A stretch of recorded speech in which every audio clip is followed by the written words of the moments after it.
જય હિન્દ મિત્રો, સ્વાગત છે તમારું તમારી યુટ્યુબ ચેનલમાં. હું કરણ મારું હાલ સીઆઈએસએફમાં ફરજ બજાવી રહ્યો છું. કેમ છો બધા મિત્રો? આશા રાખું છું બધા મિત્રો સારા હશો અને પોતાની તૈયારી પણ સારી રીતે કરી રહ્યા છો.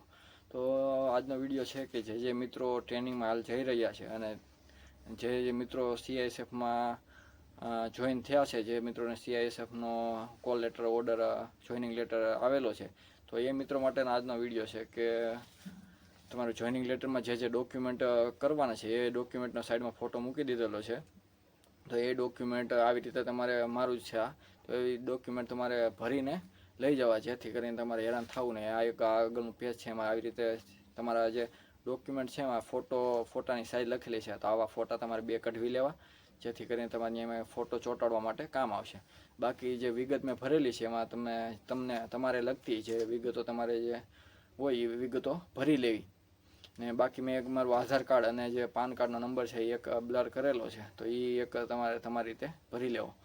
ને બાકી જો આ બીજું પેજ જે છે એ બીજું પેજમાં મેં વાલીની વિગત થોડુંક હાઈડ કરેલું છે. તો બાકી તમારી જે વાલીની વિગત હોય એવી બધી તમારે જોઈને તમારે લગતી બધી વિગતો ભરી લેવી, જેથી કરીને ત્યાં તમારે કાંઈ વાંધો ન આવે. પછી આ ત્રીજા પેજમાં જે વસ્તુ ના પાડેલી છે, જો તમારે લગતી વસ્તુ હોય તો હા પાડવી, અથવા તો મેં તો ના પાડેલી છે તો એ રીતે તમારે જોઈને ભરી લેવી. અને નીચે એક જે ત્રીજા પેજમાં એક સાક્ષીની સાઇન પણ હોય છે. તમારો કોઈ મિત્ર હોય અથવા તો કોઈ પણ સગા સંબંધીની તમે નામ અથવા તો સાઇન તમે નામ લખી શકો છો. પછી જે ચોથા પેજમાં છે એમાં તમારે એક બીજા મિત્રને નામ એવું તમે લખીને, બીજા મિત્રને નામ લખીને નીચે સાઇન ને ડેટ ને એવું બધું તમે નાખી શકો, જોઈ શકો છો. સાઈડમાં મેં મૂકેલું છે ફોટો. ને બાકી જે કેરેક્ટર સર્ટિફિકેટ હોય છે, એમાં જે મેં કેરેક્ટર સર્ટિફિકેટ સાઈડમાં મૂકેલું છે, એમાં એક તમે 2 જગ્યાએ સાઇન કરાવવાની હોય છે. તો એમાં એક ઉપરની જે સાઇન હોય છે, એમાં એક જે તમારે ત્યાં કોલેજમાં જે કોલેજ તમારે ત્યાં સરકારી જે હોય આસપાસમાં તમારા તાલુકામાં, તો એ કોલેજના પ્રિન્સિપાલના સહી સિક્કા કરાવી નાખવા. તે મતલબ કે જે આ કેરેક્ટર સર્ટિફિકેટ છે એ ગેજેટેડ ઓફિસરની સહી સિક્કા કરાવવાના હોય. તો એક જે ઉપર ગેજેટેડ ઓફિસરમાં એક કોલેજના પ્રિન્સિપાલ આવી જતા હોય છે, તો એક પ્રિન્સિપાલની તમારે સહી સિક્કા કરાવી નાખવા. અને એની નીચે એસડીએમનું લખેલું છે, પણ મેં તો જે તાલુકા હેલ્થ ઓફિસર હોય એનું કરાવેલું છે, પણ એ મારે નહોતું આવેલું.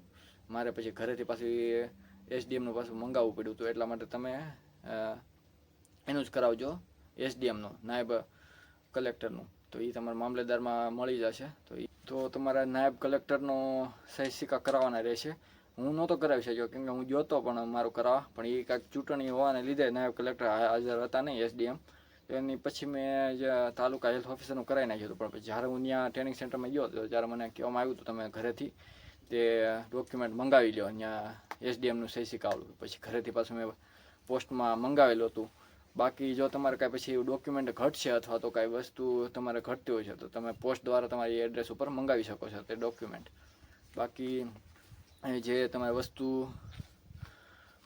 બીજી તો પોલીસનો દાખલો એ સાઈડમાં મૂકેલો છે. પોલીસનો દાખલો જે તમારા તાલુકા પોલીસ સ્ટેશન અથવા તો ગ્રામ્ય પોલીસ સ્ટેશન જે લાગતું હોય, એમાં જે પીએસઆઈ અથવા તો પીઆઈ હોય એનો સહી સિક્કાવાળું કરાવી નાખવો. તો તમારે બસ એટલી વસ્તુ સાથે ડોક્યુમેન્ટમાં તો જે ઓર્ડરમાં આવેલી છે જોઈનિંગ લેટરમાં, તો એટલી વસ્તુ આ ફોર્મ મેં ભરેલું છે તેમાંથી જોઈને તમને જે વિગત લાગુ પડતી હોય એ રીતે તમે વિગત ભરી શકો છો. જે આ સીએસએફ વાળા માટે લાગુ પડશે, કેમ કે બધાના જોઈનિંગ લેટર અલગ અલગ આવતા હોય છે. એટલે આ એક સીએસએફ વાળા માટે વિડીયો બનાવેલો છે. બાકી તો મળીએ આગળના વિડીયોમાં. બસ આ વિડીયોમાં બસ જોઈનિંગ લેટર વિશે જ કહેવાનું હતું કે આ રીતે મારામાંથી જોઈને તમે ભરી શકો છો. અથવા તો જો આમાં તમને સારી રીતે અક્ષર અથવા તો દેખાતા ન હોય તો મને વોટ્સઅપ નંબરમાં મેસેજ કરજો, હું તમને પર્સનલી મોકલી દઈશ, જેથી કરીને તમે સારી રીતે ભરી શકજો. બાકી કોઈ પણ ક્વેરી હોય તો મને આમાં મેસેજ કરજો અથવા તો કોમેન્ટ કરજો, તો હું તમને જવાબ આપીશ. તો મળીએ આગળના વિડીયોમાં. ત્યાં સુધી મને રજા આપો. મળીએ. જય હિન્દ, જય ભારત.